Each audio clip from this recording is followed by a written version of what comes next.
kun sizlarni farzandlaringizga dars berildi.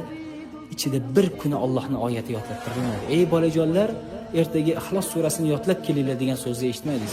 3000 kundan bir kunida payg'ambarimiz sollallohu alayhi va sallamning hadisini yodlab kelinglar.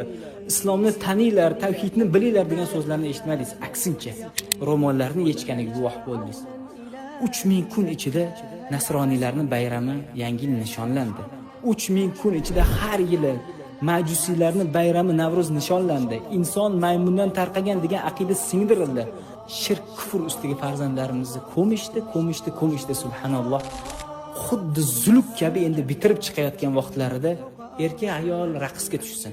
Bularning iffatini, or-nomusini, hayosini buzib bir-biriga quchoqlashtirib raqsga tushirib farzandlaringizni buzayotgan bu tuzumdan, bu maktabdan, bunaqa so'nggi qo'ng'iroq kabi so'zlardan, 25-may degan so'zlardan farzandingizni unaqa joylarga yubormang. Auzu billah, bunaqa ketishda siz farzandingizni va farzandingizni oldidagi haybatingizni ham yo'qotasiz. Allohu musta'an.